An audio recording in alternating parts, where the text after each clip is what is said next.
اور کچھ ایکسپرٹس کا یہ خیال ہے اور کچھ گراؤنڈ سے آنے والی رپورٹس بھی یہ کہتی ہیں کہ جب 2014 میں اتنا قتل و غارت ہوا تو 2015 میں جرمنی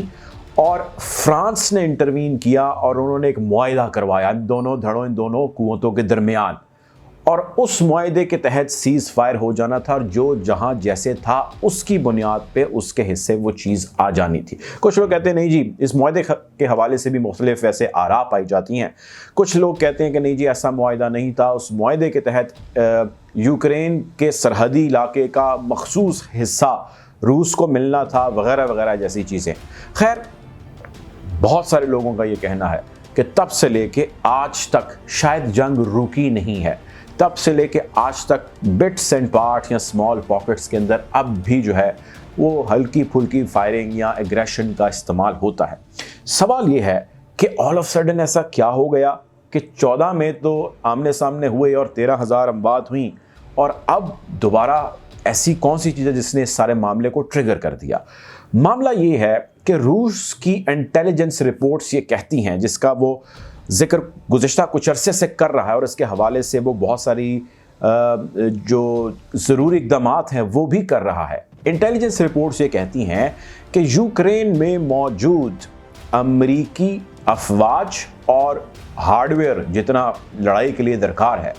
اس کی ہر گزرتے دن کے ساتھ پریزنس بہت زیادہ بڑھتی چلی جا رہی ہے۔ وہاں پہ ان کے فوجی اڈے ہیں، وہاں پہ ان کے کیمپس ہیں، وہاں پہ ان کے فوجی ہیں، وہاں پہ ان کی مشینری پہنچ چکی ہے۔ وہ کہتا ہے کہ یہ نہیں، اس کے ساتھ ساتھ نیٹو بھی یہی کام کر رہی ہے۔ نیٹو ممالک جس میں زیادہ تر جو ہے وہ تگڑے اور ویسٹرن اور یورپین ممالک شامل ہیں، اس کی بھی اس کے خیال سے پریزنس یہاں پہ ایک مرتبہ پھر بہت زیادہ بڑھ چکی ہے، اور اس پریزنس بڑھنے کا مقصد یہ ہے کہ جب کبھی بھی کسی بھی قسم کی ضرورت پیش آئی تو روس کے اوپر یہاں سے حملہ کیا جا سکتا ہے۔ ریسنٹلی یوکرین کے پریزیڈنٹ نے بھی خطرے کا اظہار کر دیا اور انہوں نے کہا ہے کہ رشیا جو بارڈر پہ اتنا زیادہ فورسز کے ساتھ موجود ہے، یہ ہمارے اوپر دوبارہ حملہ کرنا چاہتا ہے، یہاں پہ لاشیں گرانا چاہتا ہے، اور ہمیں ڈر ہے کہ ہماری گورنمنٹ یا ہمارے سسٹم کو ٹاپل کرے گا، اور اس سے بہت زیادہ ہزاروں کی تعداد میں یا اس مرتبہ شاید لاکھوں کی تعداد میں جو ہے وہ خون لوگوں کا بہے گا۔ روس یہ کہتا ہے، جیسا میں پہلے کہہ چکا ہوں، کہ یہ لڑائی سویلائزیشنز کی ہے، نہ کہ نیشنز کی ہے۔